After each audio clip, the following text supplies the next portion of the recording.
Next concert, the future in classical music.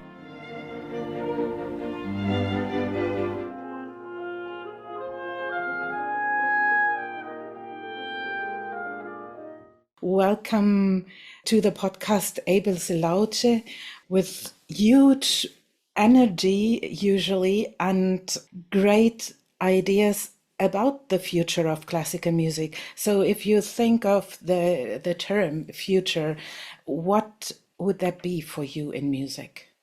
Oh, wow. Well, firstly, thank you for having me. The future.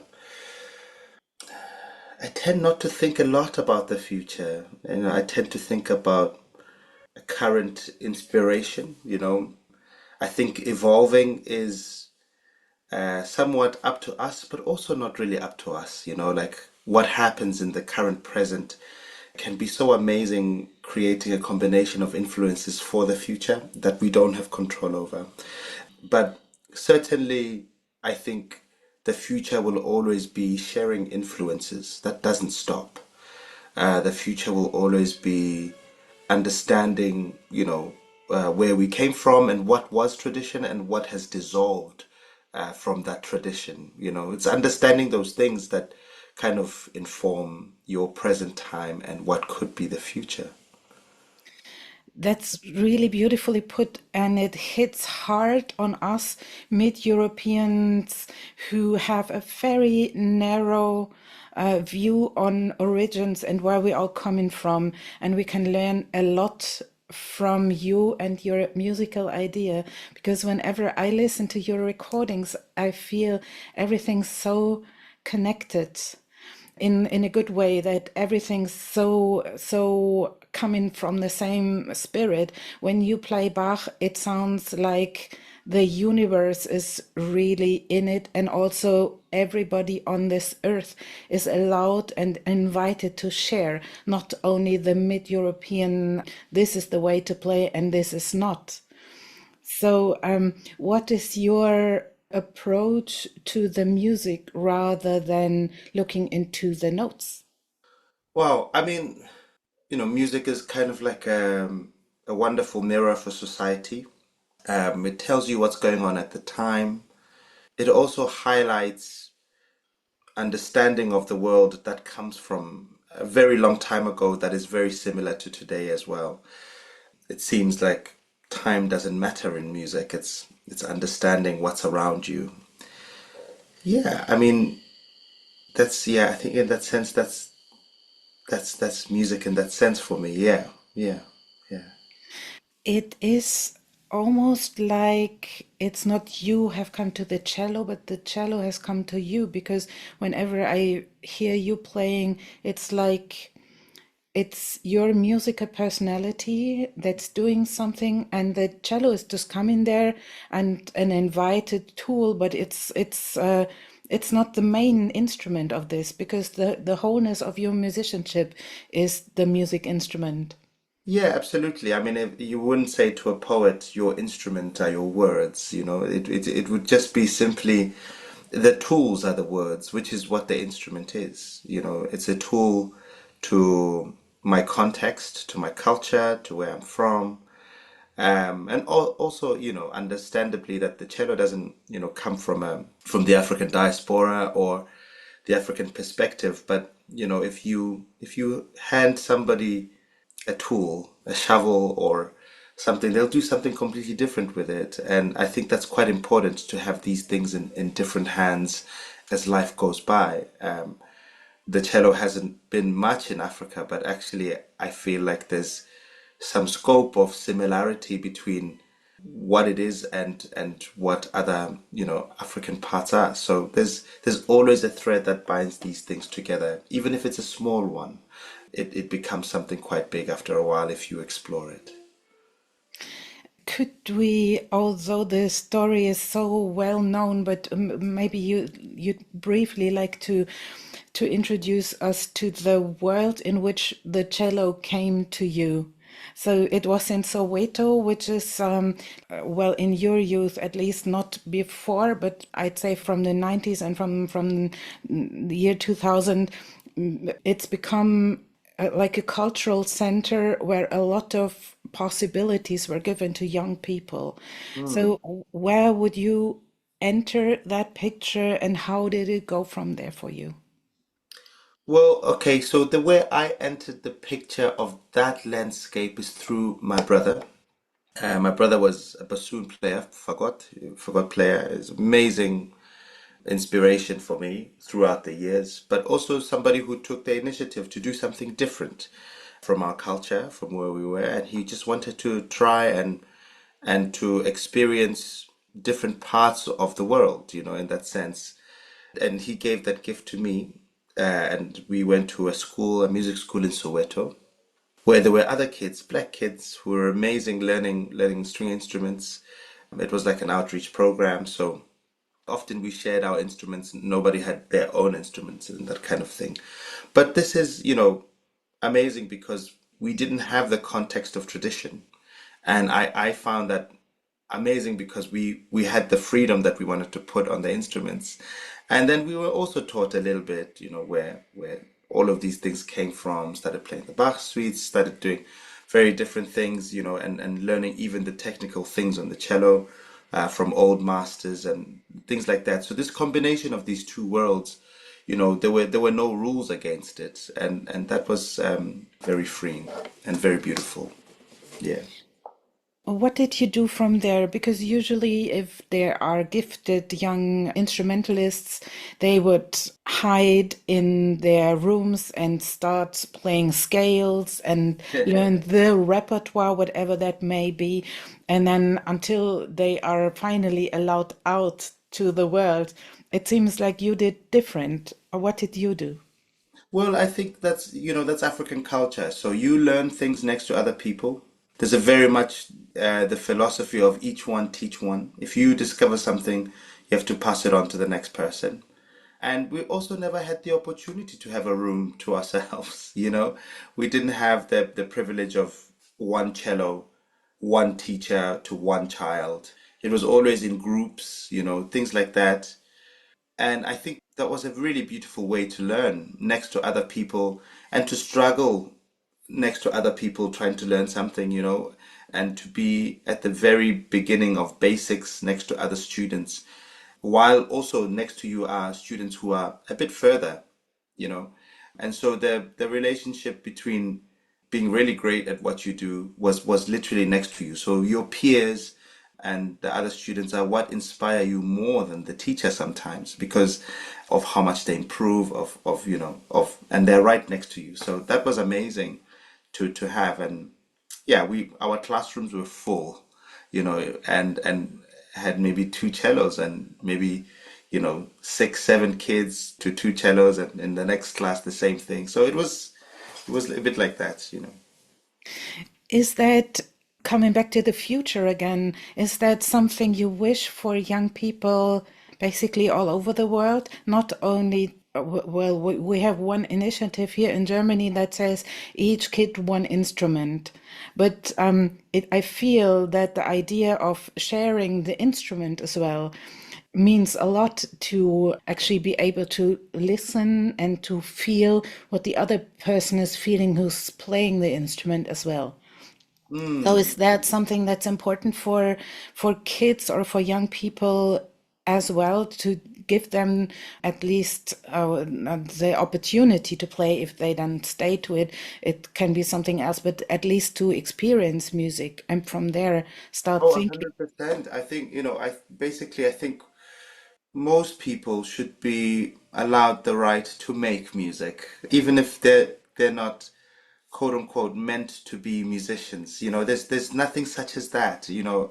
I just feel like the reason there's a profession for music is just because of industry of the world. But in fact, music hasn't always been a profession. It's always been a vocation, things to pass on messages, things to put people together.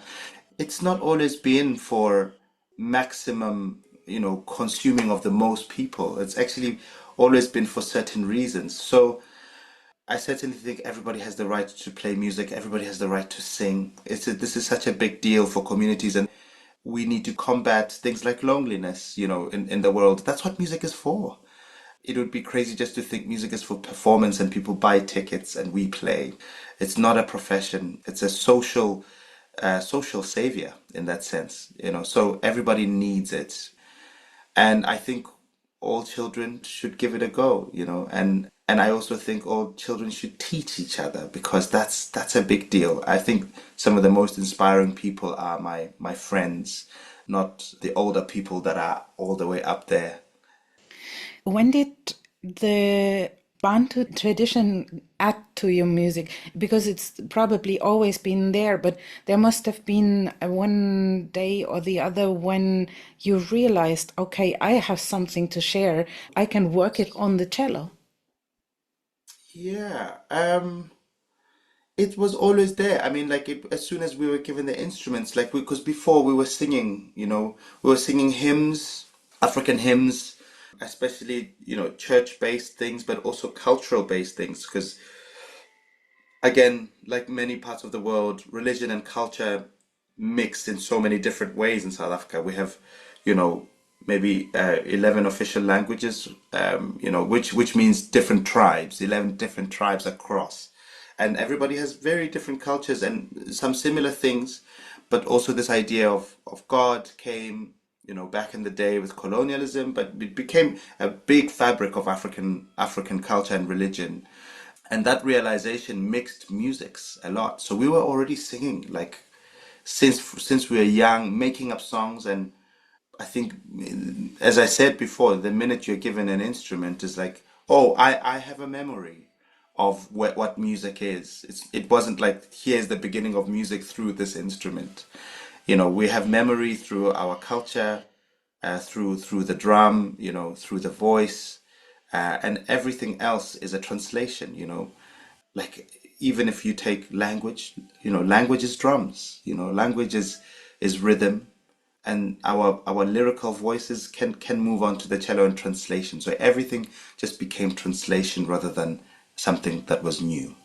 In your concerts, you show everybody that it is so easy to learn that language. Because whenever I listen to your recordings or see you live, I think, ah, yeah, it's all in the music. But we only dare to sing inside, and you just open your mouth. That's basically the difference. So when you're playing, you at least by the end of the concerts, you're inviting people just to, yes, open their mouths. Yeah, yeah. I mean, there's so many different ways to present music. You know, some ways are extremely reflective, and some ways are extremely active. You know, and I appreciate both. And we have both in our culture. You know, when there's a time, and this is sometimes based on children and elders. You know, there's a time where you have to let maybe the elder speak, even though you might, you know, object, but you have to give a chance for a philosophy to be presented to you rather than interrupted, and that takes a lot of resistance and a lot of maturity to do. So that's a different way of presenting something, and the other way is through heavy participation where people are giving back as much of the energy that the artist is giving, and I celebrate both, you know, and I think it's both beautiful. It obviously is very attractive for a lot of orchestras or groups to be part a little bit of your world and of your thinking because you make it so easy to join. And that is something that's undescribably wonderful. And so people are sort of conquering of who can invite you first. And the Deutsche Symphonieorchester, the DSO, invites you for a full package of your different faces, maybe let's call it like this. So, what are you showing here, and why is that a different chance than just coming for one Bach solo? Yeah, I mean, this is such a beautiful opportunity to celebrate all sides and such different parts of music. And as I explained, philosophy of how we present music or how we give music to society, and if the society gives it back, and how people receive it. So there's so many different ways. So we begin with a solo show, and that explores really the foundation of everything: my voice, deep throat singing, the use of external instruments and overtones, and the use of different types of playing on the cello that I feel are deeply African. But also the mix of going to those worlds and seeing and showing people at the most basic level how all things are connected in sound and in philosophy, how we can reach out to each society to show them how similar we can be, and also how different we can be and how celebrated that can be too.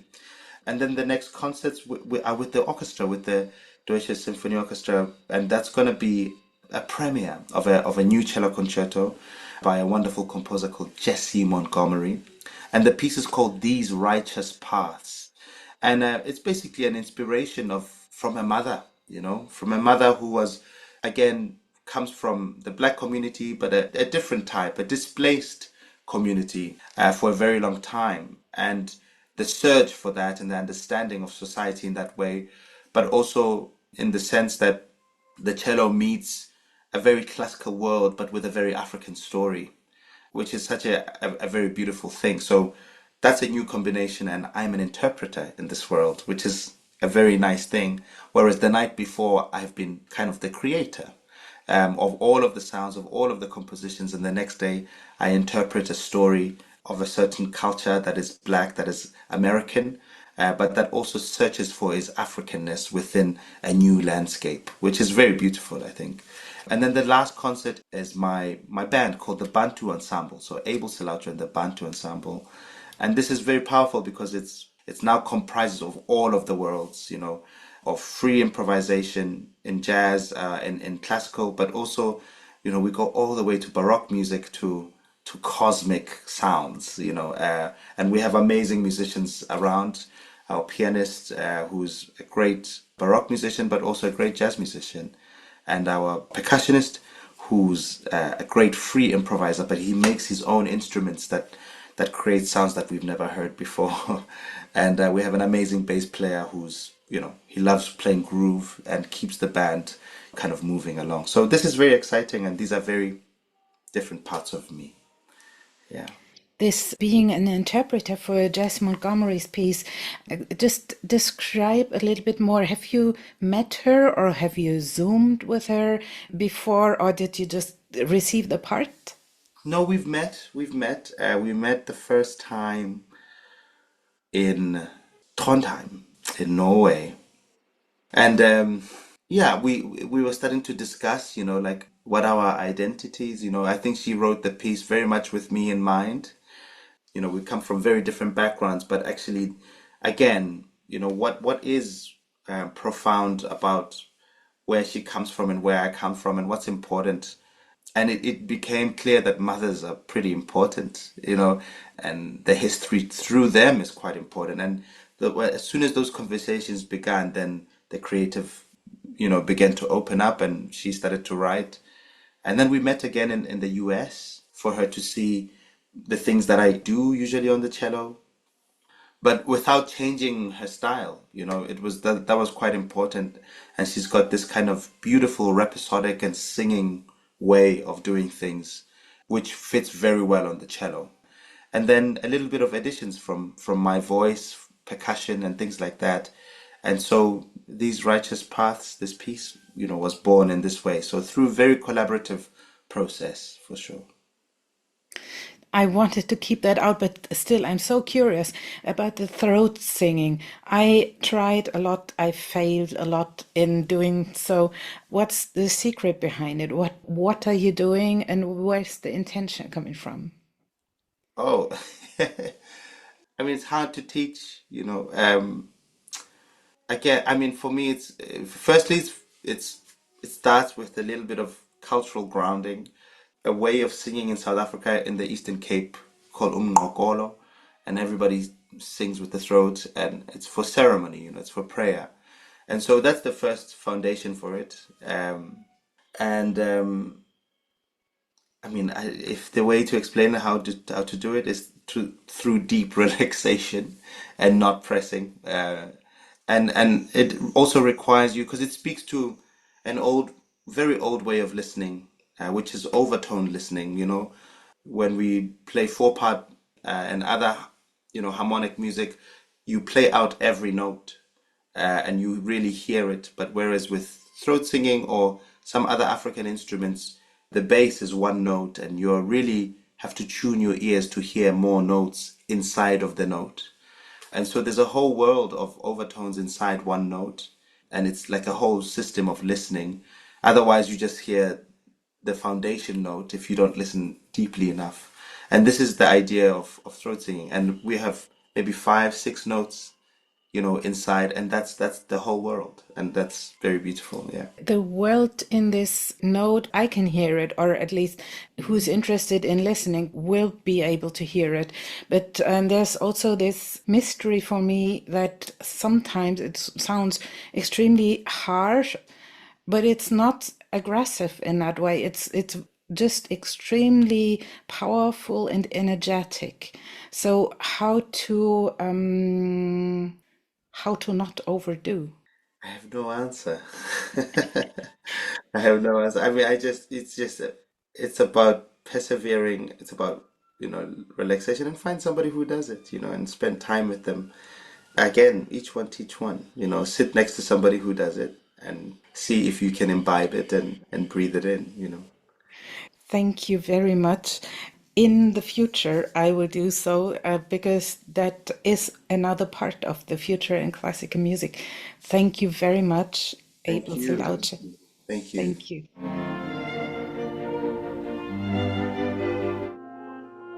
Next concert, The Future in Classical Music.